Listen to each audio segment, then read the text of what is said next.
Yo YouTube, GK's back with another video about gaming, live action, TV shows. But first, what do we do this week? The Last of Us HBO update with the casting of Joel and Ellie. Good job HBO and The Last of Us for making a good decision. Finally, maybe Naughty Dog's on an upward track now after that fiasco, The Last of Us Part 2. We also did the Ghost of Tsushima movie deal, potentially getting the mocap voice actor of Jin Sakai to play Jin Sakai in a movie directed by the guy who did John Wick. Super interesting stuff there, as well as the video Next Gen continues to struggle, and my 3 games that I'm playing throughout this severe dry spell in gaming. Check those out if you're interested, and if you do like this video, please leave a like, as that lets me know what kind of content I should be focusing on while we wait for a PlayStation 5.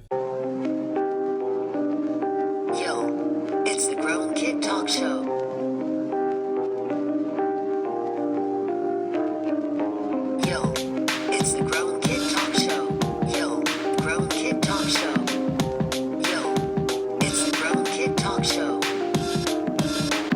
Falcon and the Winter Soldier from Disney Plus might have changed the game drastically. We're talking about an absorbent amount of money, $25 million reportedly estimated per episode for this Disney Plus show. There are reasons for that. I'm just saying, can other shows even compete? Parker had this to say and reported on this a year ago. Writes, I remember being shocked when I heard all the cast members of Friends and The Big Bang Theory, which are 2 very big shows, are getting paid $1 million an episode. But with each series being 6 episodes each, Marvel Studios is, as math would tell us, putting out about $150 million for each series they have going on. That's nuts, and that's a large amount of money. I will say this from seeing some of the trailers and a little bit of the show, Captain America and Winter Soldier, that the quality is absolutely phenomenal. A tier, A+.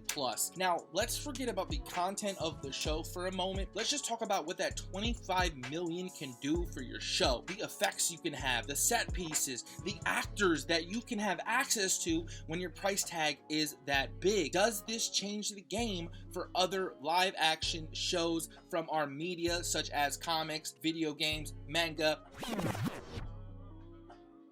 If you've seen the show, let me know what you think about the show itself and what shows should be on the same echelon as a Falcon and Winter Soldier for a comparison.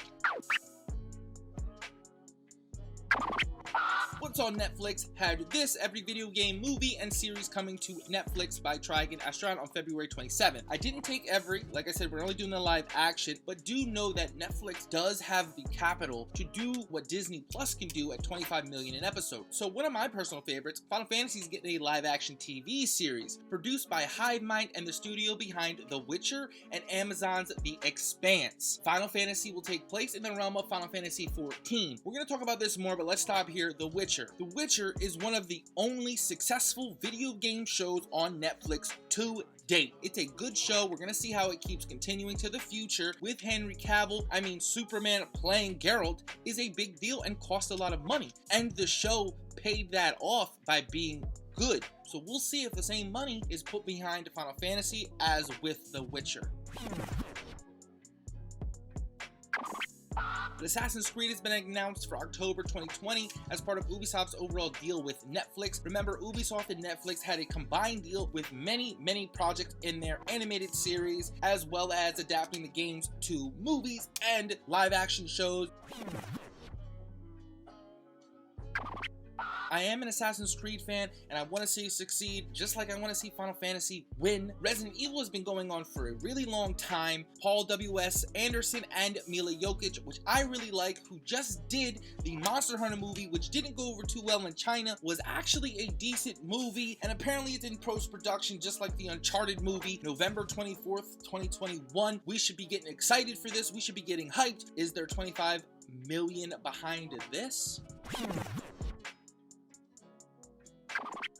HBO and The Last of Us have big bank to make this good. They got Bella Ramsey to play Ellie, and they got Pedro Pascal to play Joel. I do hope HBO puts tons of money behind this to make it good, because again, like I said, I want to see all of these win because I am a fan. And I'm not saying any of those shows that we've talked about here have to spend $25 million an episode, but what I'm saying is that the bar has been raised. I hope you enjoyed the video. I'm the Grown Kid.